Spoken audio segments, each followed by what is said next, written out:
کہتے سبحان اللہ۔ دیکھیں حضرات، جب محفل پاک میں آیا کرے کسی کے احسان ثواب کی غرض سے، کسی کا عرفہ وغیرہ رہا کرے تو تھوڑا سبحان اللہ الحمدللہ کہہ دیا کرے۔ بہت سارے لوگ محفل پاک میں آتے ہیں، ان کا یہ مزاج ہوتا ہے کہ ہم جو سبحان اللہ کہیں، جن لوگوں کو پڑھنے کے لیے بلایا گیا ہے یہی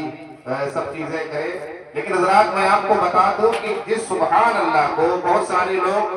چھوٹا گناہ یہ سمجھ کے کر لیتے ہیں، یہ تو چھوٹا گناہ ہے، اور بہت ساری نیکیوں کو یہ سوچ کر کے چھوڑ دیتے ہیں کہ یہ چھوٹی نیکی ہے۔ لیکن ہو سکتا ہے کہ کل میدان محشر میں وہی نیکی جسے آپ نے چھوٹی سمجھ کر کے چھوڑ دیا تھا، اس کے اور آپ کے درمیان، آپ جنت اور دوزخ کے درمیان میں وہی ایک نیکی آ جائے، اور وہ گناہ جسے آپ نے چھوٹا سمجھ کے کر لیا تھا، کل اسی کی وجہ سے آپ کو جہنم میں جانا پڑ جائے۔ مثال کے طور پر علامہ غزالی ایک دن ایک کتاب لکھ رہے تھے، کتاب لکھتے لکھتے اچانک ایک چیٹی کہیں سے آئی اور ان کی کتاب پر چلنے لگی۔ انہوں نے چیٹی کو دیکھا تو سوچا اسے قلم سے مار دیتا ہوں، پھر دل میں خیال آیا وہ تو اللہ کی کمزور مخلوق ہے، اسے مار دوں گا تو کیا فائدہ ہوگا۔ پھر سوچا کہ پھونک دیتا ہوں چیٹی اڑ جائے گی۔ پھر دل میں خیال آیا کہ نہ جانے یہ کھانے کا انتظام کر کے کہاں سے آئی ہے، اگر میں نے اسے پھونک دیا تو یہ الگ گرے گی، اس کا دانہ الگ گرے گا۔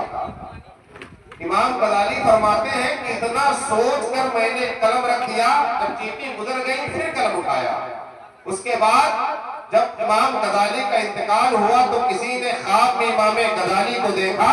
کہ امام غزالی جنت میں ٹہل رہے ہیں۔ سبحان اللہ۔ کہا امام غزالی آپ ذرا یہ بتائیں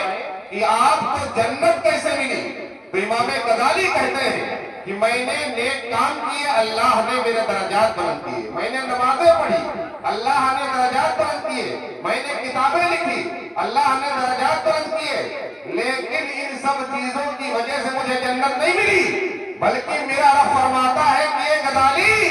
اس وقت وہ چیٹی کمزور تھی، تو طاقتور تھا، تو نے اسے چھوڑ دیا، اب جا یہاں میں طاقتور ہوں تو کمزور ہے، میں نے تجھے چھوڑ دیا۔ سبحان اللہ۔ تو حضرات محترم معلوم یہ ہوا کہ اگر کہیں پر نیکی کرنے کا موقع مل جائے تو اسے چھوڑنا نہیں چاہیے، ہو سکتا ہے کسی نیکی کے صدقے میں اللہ آپ کو جنت عطا کر دے۔ تو جب کوئی چیز آپ کو پسند آ جائے تو سبحان اللہ الحمدللہ آپ کہتے رہیں۔ اب علامہ کافی کا ایک شعر سن لیجئے کہ کوئی گل باقی رہے گا نہ چمن رہ جائے گا، بس رسول اللہ کا دین حسن رہ جائے گا،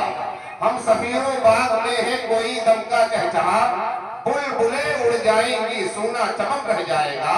اور اطلس و کم خواب کی پوشاک پر نازا نہ ہو، اس تنے بے جان پر خالی کفن رہ جائے گا، اور سب فنا ہو جائیں گے لیکن وہ کافی حشر میں نام احمد کا زبانوں پر سخن رہ جائے گا۔ حضرات ابھی بھی خطبہ مسنونہ کے بعد میں نے اس آیت کریمہ کی تلاوت کرنے کا شرف حاصل کیا۔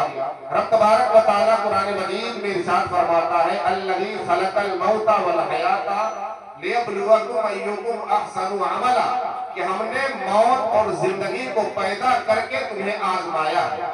اس چھوٹی سی زندگی میں تم کتنا اچھا عمل کرتے ہو۔ حضرات محترم